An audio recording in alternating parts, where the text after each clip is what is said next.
எல்லாருக்கும் வணக்கம். எப்படி இருக்கீங்க? ரொம்ப நாள் கழிச்சு உங்களை சந்திக்கிறோம். ரொம்ப சந்தோஷம், மகிழ்ச்சி. இவர் மஞ்சித் திவாகர்னு என்னோட முந்தனைய படத்தோட இயக்குனர், அவர் டைரக்டர். மலையாளத்தில் எடுத்து தமிழ்லையும் எடுத்திருந்தாங்க, எல்லாருக்கும் தெரியும். அந்த படம் அமேசான் பிரைம்லையும் போச்சு, நல்ல எல்லாரோட பாராட்டுகள் பெற்றிருந்துச்சு. இந்த கதையை பொறுத்த வரைக்கும் டைட்டில் இன்னைக்கு தான் ரிவீல் பண்ணாங்க, காமா அப்படின்னு. என்கிட்ட ஸ்கிரிப்ட் சொல்லும் போதே ரொம்ப ஒரு இன்டலெக்சுவலான, ரொம்ப த்ரில்லர் டைப் ஆஃப் ஸ்கிரிப்ட் இது. ஒரு மாதிரி அவர் இந்த ஹாலிவுட் பேட்டர்ன்லாம் அந்த த்ரில்லர் ஸ்கிரிப்ட் இருக்கும். ஸோ தமிழில் அது சொல்லும் போது எனக்கு ரொம்ப பிடிச்சிருந்துச்சு, அந்த கதையும் எனக்கு ரொம்ப பிடிச்சிருந்துச்சு. போன ஒரு 3 மாதத்துக்கு முன்னாடியே ஸ்டார்ட் பண்ண வேண்டியது. இப்போ கொஞ்சம் மேபி நெக்ஸ்ட் மந்த் அந்த ப்ரொடியூசர் கவுன்சிலோட நார்ம்ஸ் பிரகாரம் நாங்கள் அதை ஷூட்டிங் ஸ்டார்ட் பண்ணுவாங்க. மிச்சம் எல்லாமே ரெடி ஆயிடுச்சு இந்த படத்தை பொறுத்த வரைக்கும். ஸோ நீங்கள் ஒரு 2 வார்த்தை பேசு. சரி, நல்லா சத்தமாக பேசு. ஓகே. நான் அவரோட சேர்ந்துட்டு வன்முறைக்கு அப்புறம் பண்ணுற படம்.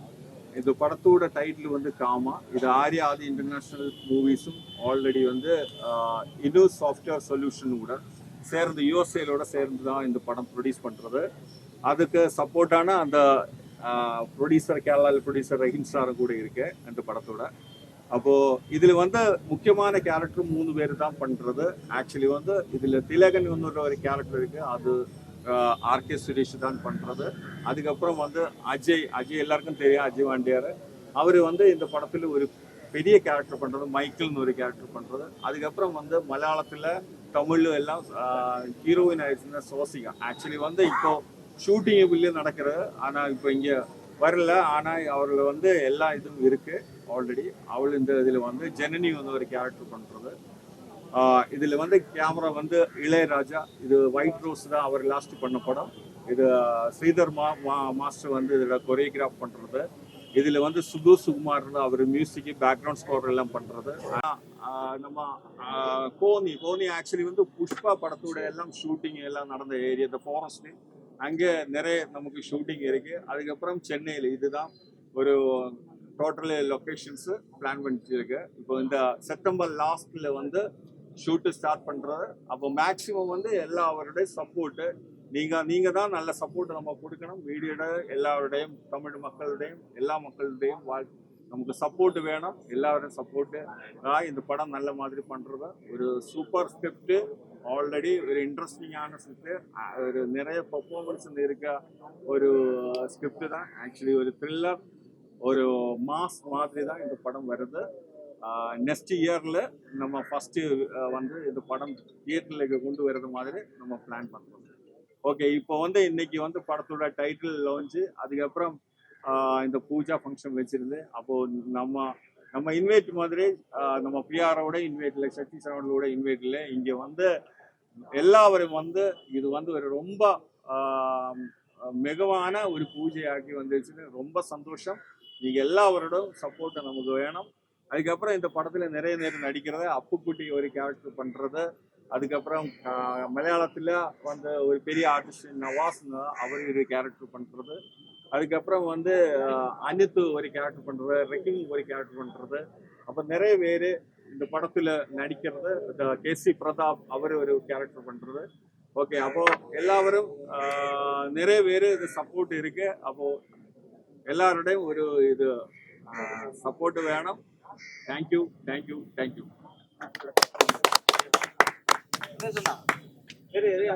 இல்ல முடிப்போம்.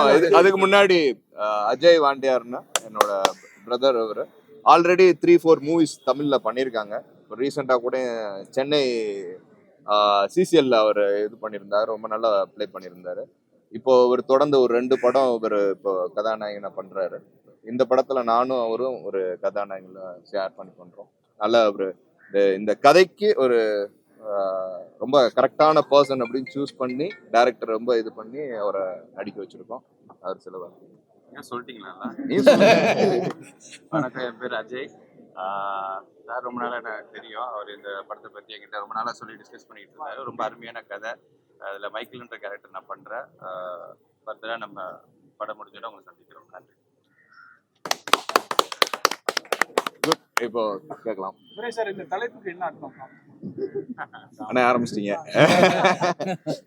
காமா அப்படிங்கறது வந்து நீங்க எப்படி வேணாலும் எடுத்துக்கலாம். ஆக்சுவலி வந்து நீங்க வந்து என்ன தானே கேட்டேன். சரி ஓகே சார். நீ டிஸ்கிரிப்ஷன் நீ கொடுக்கலாம், தப்பு கிடையாது. ஆனா உண்மையிலே டைட்டில் பேர் வச்சது நான் தான். ஒரு கண்டிப்பா மூணு டைட்டில் சொன்னாங்க. அப்போ இந்த கதை கருக்கு வந்து இந்த காமா அப்படிங்கிறது வந்து அது வந்து இச்சையா நினைக்க வேணாம். காமாங்கிறது வந்து இந்த டைட்டிலுக்கும் பொருந்தும், இந்த கதைக்கும் பொருந்தும். அதை தவிர வந்து இந்த படத்துக்குள்ள வந்து இந்த டைட்டிலுக்கு இதுக்கு வந்து 100% சம்பந்தம் இருக்கு. வாங்க இது திடீர்னு கேட்டா அப்படி இல்ல அதை விட்டுருங்க, டைட்டில விட்டுருங்க. ஏன்னா கேரளால நான் ஒரு 4 படம் பண்ணியிருக்கேன். மம்முட்டி சார் கூட பண்ணியிருக்கேன், ஷிகாரி ஷம்மன் ஃபர்ஸ்ட் படம் பண்ணியிருக்கேன், அதுக்கப்புறம் இவர் படம் பண்ணியிருக்கேன், இன்னும் 2 படம் மலையாளத்தில் நடிச்சுட்டு இருக்கேன்.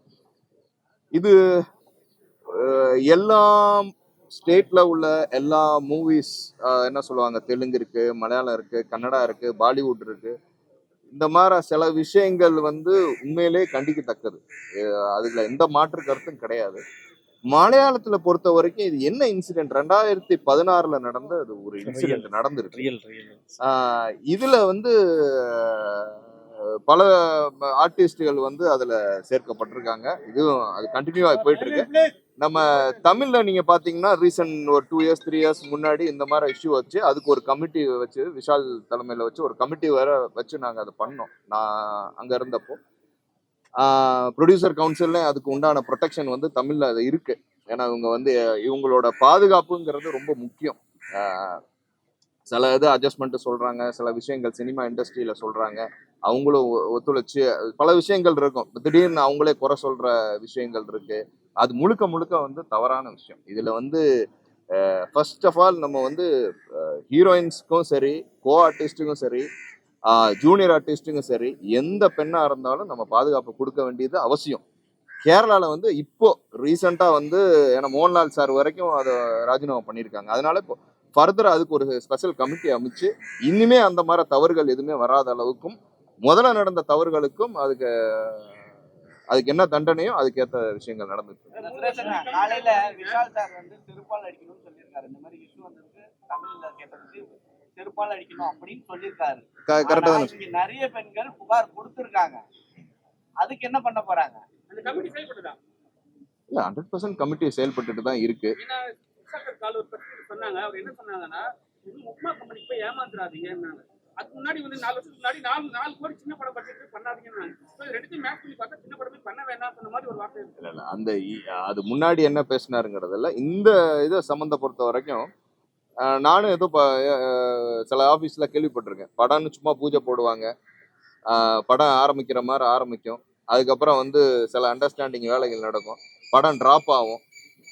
அது வந்து ஃபினான்சியல் பிரச்சனையிலே இருக்கலாம், சில பேர் வந்து சில விஷயங்களுக்காகவும் இருக்கலாம். இந்த மாதிரி இதெல்லாம் வந்து என்கரேஜ் பண்ணாதீங்க அப்படிங்கறதான் விஷால் சொல்லியிருக்காப்புல. அதோட நீங்க அதை சேர்க்காதீங்க. ஸோ இன்னைக்கு அவர் சொன்னது வந்து நல்ல விஷயம் தானே, செருப்பாலடி தானே சொன்னது நல்ல விஷயம். அவர் என்ன சொல்றாருன்னா, நடிகர் சங்கம் வந்து போலீஸ் ஸ்டேஷன் இல்லை, புகார் வந்தா நடக்கும். ஒரு ஆர்டிஸ்டோட வெல்ஃபேரை வந்து பாதுகாக்க வேண்டியது தானே சங்கத்தோடைய கடமை.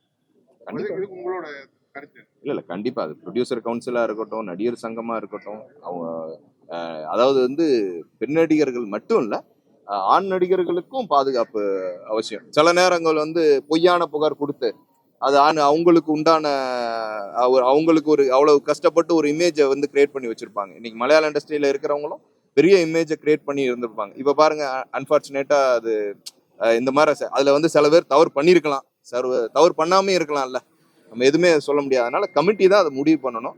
அதே இது வந்து தமிழ்லே வந்து ஆல்ரெடி நீங்க ஆரம்பிச்சது இந்த மாதிரி எவ்வளவு விஷயங்கள் நம்மளுக்கு போச்சு. அதை வந்து இன்னைக்கு சூழ்நிலையில வந்து அது குறைக்கப்பட்டிருக்கு.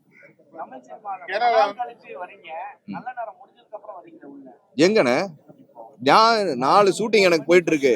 ஹிந்தி வெப் சீரிஸ் பண்றேன், ஓகேங்களா, மலையாளத்துல 2 படம் பண்றேன். இல்ல நான் முன்னாடியே வந்து அட்டன் பண்ணிட்டேன்.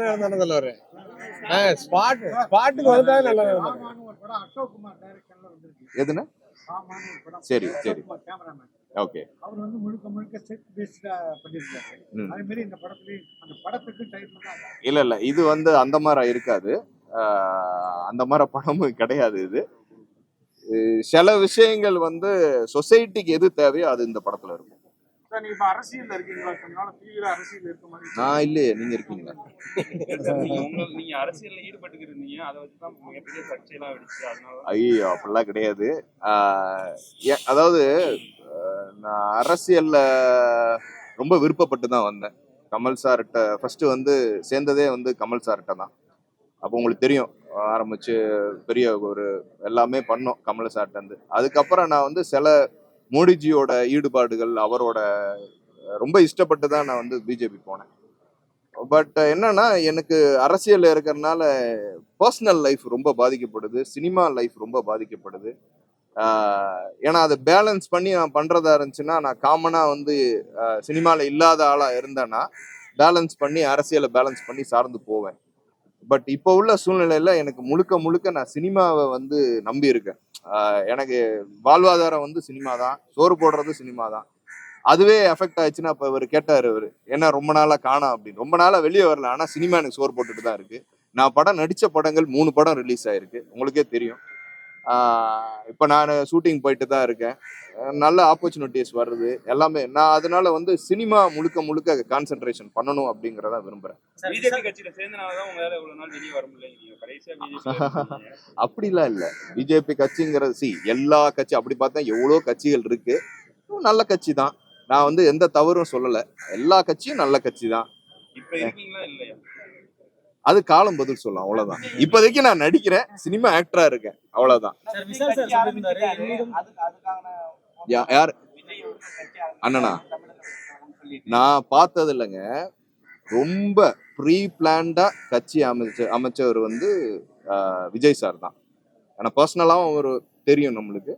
பட் எந்த விஷயம் பண்ணாலும் அதை ரொம்ப பொறுமையா எடுத்து ஒரு 10-12 வருஷமா அதுக்கான ப்ரீ பிளான் போட்டு சர்வே எடுத்து இன்னைக்கு கொடிய அவர் கொண்டு வந்த விஷயம் வரைக்கும் ரொம்ப பொறுமையா ஹேண்டில் பண்ணியிருக்காரு. அந்த விஷயம் அவர்கிட்ட ரொம்ப பிடிச்சிருக்கு.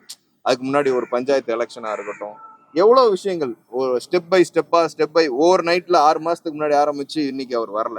அவர் ஒரு 10 இயர்ஸா பிளாட்ஃபார்ம் பண்ணி தான் வந்திருக்காரு.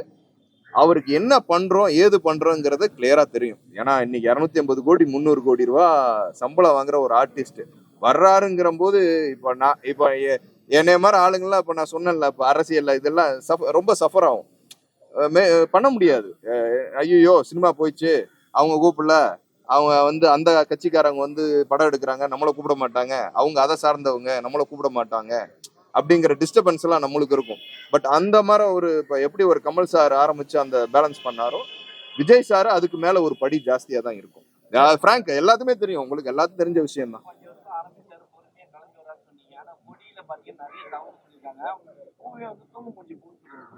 ஏங்க அதாவது இங்க பாருங்க, தூங்கு மூஞ்சி பூவா இருக்கட்டும், எந்த பூவா இருக்கட்டும், அது ஒரு பூ தானே. ஆமா, அதுவும் ஒரு பூ தான். அதுக்குன்னு ஒரு தன்மை இருக்கு, அதுக்குன்னு பயாலஜிக்கல் இது இருக்கு. அவர் சொன்ன விஷயங்களே, அந்த போர் யானை அந்த மாதிரி விஷயங்களே ரொம்ப நல்லா இருக்கு. யாருக்குமே எது வந்து காமன், எல்லாமே காமன் தானே இந்திய பிரஜைக்கு. ஏன்னா நான் வந்து நான் முதல்ல அவரோட சினிமால நான் நடிக்கிறேன், ரொம்ப ஆசை எனக்கு. ஒரு டைம் வந்து பைரவான்னு நினைக்கிறேன், அதுல நான் பண்ண வேண்டியது படம். இவன் டேனியல் பாலாஜி பதிலாக வந்து நான் பண்ண வேண்டியது, அது பண்ண முடியலங்கிறதே எனக்கு ரொம்ப வருத்தம். நேரம் அந்த ஷூட்டிங் போய் அண்ணன்ட்டே பேசினேன். அவரோட நான் ஃபர்ஸ்ட் சினிமால பயணிக்கிறேன், அதுக்கப்புறம் அரசியலை பத்தி யோசிப்பேன். எனக்கு இப்போதைக்கு அரசியல்ல எனக்கு பெரிய ஈடுபாடு கிடையாது. பாஜக மாநில தலைவர் அண்ணாமலை மாத்தணும் ஒரு தரப்பு சொல்றாங்க, ஒரு தரப்பு மாத்தக்கூடாதுங்க. நீங்க அந்த கட்சியில இருந்தாலும் உங்களோட கருத்து கட்சியில இல்லன்ட்டாரு. இல்ல அதாவது காலம் தான் முடிவு பண்ணணும். நான் வந்து இப்ப கட்சியில இருக்கேன் இல்லைன்னா எதுவுமே நான் சொல்ல. இன்னைக்கு நான் ஒரு நடிகனா நான் இருக்கேன். என்னோட சர்வேல வந்து நடிகன், அந்த நடிகர்களுக்கு வந்து இன்னைக்கு பூஜை போடுறாங்க, என்னை வச்சு ஒரு 4 படம் எடுப்பாங்க, நான் எனக்கு அதுல சம்பளம் வரும், நான் ஒரு சர்வேல ஆவேன். அந்த சர்வேலுக்கு இன்னைக்கு எனக்கு சினிமா தேவை. அரசியல் போயிட்டா நீங்க சோறு போடுங்கன்னா சொல்லுங்க, நான் அரசியல் போறேன்.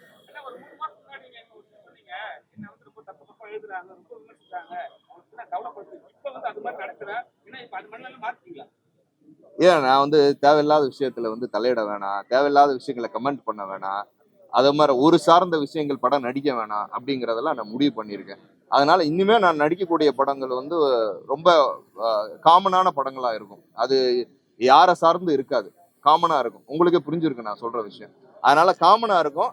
அதனால என்னை இப்போ எனக்கு ஒரு விஷயம் அஃபெக்ட் ஆகுதுன்னா அது என்னை மட்டும் அஃபெக்ட் பண்ணுச்சுன்னா அதை பத்தி எனக்கு கவலை இல்லை. அது என்னோட மனைவி, என்னோட குழந்தைகள், எனக்கு எல்லாம் இப்போதான் சின்ன குழந்தைகள் எல்லாமே. ஓகேங்களா? அப்போ அவங்க வரைக்கும் அஃபெக்ட் ஆகும்போது வந்து அதோட பெயின் வந்து சரி நான் தைரியமா நின்றுவேன். ஏன்னா ஃபேமிலியில சேர்ந்து அதை அஃபெக்ட் பண்ணும்போது அடுத்த கட்டம் அப்படிங்கிற போது அது கொஞ்சம் சர்வேலுக்கு ரொம்ப இடிக்கும். அதனால இன்னைக்கு ரொம்ப யோசிச்சு நான் ஒரு நடிகனா எந்த அளவுக்கு அப்படிங்கிறது மொத்த பிரஸுக்குமே தெரியும். என்னோட நடிப்பு திறமை என்னன்னு அவங்களுக்கு தெரியும். நான் நல்ல நடிகனா இல்லையா அப்படிங்கிறது வந்து பிரஸுக்கு நல்லா தெரியும். ஏன்னா அவங்களே சில விஷயங்கள், சில படங்கள் என்னோட கேரக்டரை பாராட்டியிருக்காங்க, இது பண்றேன். ஸோ அதை நான் வந்து ஒரு பிளஸ்ஸா வச்சு இன்னைக்கு காலகட்டத்துக்கு ஏற்ற மாதிரி கதைகளை தேர்ந்தெடுத்து நல்ல படங்கள் பண்ணணுங்கிற முடிவுல இருக்கு. தயாரிப்பாளர் சங்கம் வந்து 1ஆம் தேதிக்கு மேல ஸ்ட்ரைக் பண்ணணும் முடிவு எடுத்திருக்காங்க. ஆனா நீங்க பூஜை போட்டீங்க. இல்ல அதுதான் நான் பூஜையில் இப்போ நான் ஃபர்ஸ்ட் நான் சொல்லும் போது அவங்களோட நாம்ஸ்க்கு ஏற்ற மாதிரி நாங்கள் ஷூட்டிங் ஷெடியூல் வச்சுப்போன்னு தான் சொன்னோம். நான் தயாரிப்பாளர் சங்கத்தில் இருந்திருக்கேன்ல, எனக்கு தெரியும். தினேஷ் ஃபோன் பண்ணாரு, பூஜைக்கு கார்டு வந்தோடனே அவங்க ஃபோன் பண்ணாங்க. நான் சொன்னேன் ஆரம்பிச்சாச்சு, உங்க நாம்ஸ்க்கு ஏற்ற மாதிரி நாங்கள் அதுக்கேற்ற மாதிரி ஷெடியூல் பண்ணிப்போம்னு சொல்லியாச்சு. சொன்னாரு என்னன்னா இந்த ஸ்ட்ரைக்கு தேவையே கிடையாது, படம் எடுத்துடுறாங்க, அதை வந்து அவங்களால ரிலீஸ் பண்ண முடியும், அந்த ஆதங்கத்தினால வந்து இந்த மாதிரி ஸ்ட்ரைக்கை வந்து எல்லாம் பேசி விட்டாக்குறாங்க, இது தேவையே கிடையாது சொல்லிட்டு காலையில சொல்லியிருக்காரு. அது உங்களோட கருத்து? அவர் நடிகர் சங்கத்துலன்னு சொல்லியிருப்பாரு. நான் ப்ரொடியூசர் கவுன்சிலில் இருந்திருக்கேன்.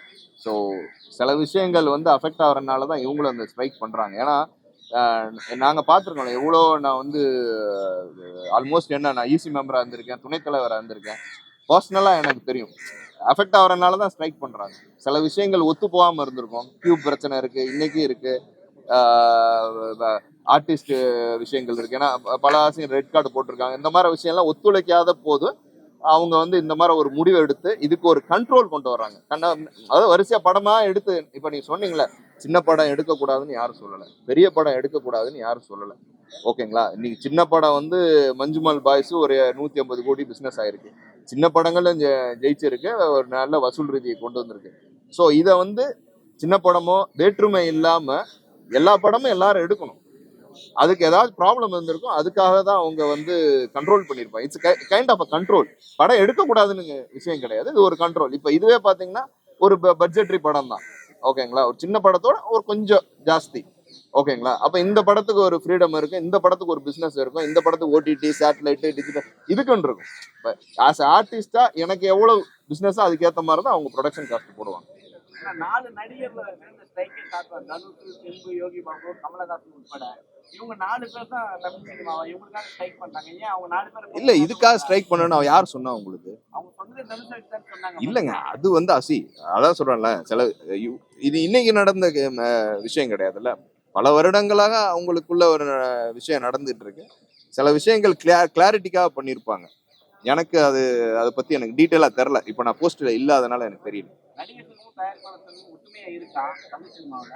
இப்போதைக்கு மிஸ் அண்டர்ஸ்டாண்டிங் இருக்கும். அது சினிமாக்காரவங்களை பத்தி உங்களுக்கு தெரியாதானே? இன்னைக்கு இப்படி பேசுவோம், ஈவினிங் ஆனா இதுல வந்து யாருமே வந்து எதிரியோ நிரந்தர நண்பர்லாம் கிடையாது. எல்லாருமே வந்து உங்களுக்கு சினிமாக்காரன்னு நீ என்னோட நீங்க ஜாஸ்தியா பாக்குறீங்க டெய்லி. ஓகேங்களா? எப்படி வேணாலும் ஹேண்டில் பண்ணிட்டு போவோம். காலை ஈவினிங் ஆனா கையை கொடுத்துட்டு போயிடுவோம். இதுல யாருமே அப்படி கிடையாது. 5ஆம் தேதி ரிலீஸ் ஆகும் போது அவர் கட்சி ஆரம்பிச்சு மாநாடு அறிவிக்கப்படாங்க. ஒருவேளை கோட் படம் ரிலீஸ் ஆச்சுன்னா திமுகவுடைய டைட் கொடுப்பாங்களா அப்படின்னு நீங்க எதிர்பார்க்குறீங்களா? ஏன்னா தலைவா படத்துக்கு அதிமுக பேனர் கிழிப்பு அவங்க ஏன் கொடுக்க போறாங்க? எனக்கு தெரிஞ்ச உதயன் அந்த மாதிரி கேரக்டர் கிடையாது. அவர் ஒரு நல்ல டைப், எல்லாத்துக்குமே ஹெல்ப் பண்ணக்கூடிய ஒரு டெண்டன்சில இருக்கிறவர் உதய் சார். ஸோ அந்த மாதிரி பிரச்சனை எல்லாம் வராதுன்னு நினைக்கிறேன். நான் அப்பயே சொன்னேன்ல, அப்பயே எனக்கு அதுக்கு சம்மந்தம் இல்லை. திருப்பி அதை பத்தி சொல்லி யாரோட மன உளைச்சலையும் ஏற்பட வேணாம். நான் ஒரு நடிகன், அதை மட்டும் கேள்விப்படும்.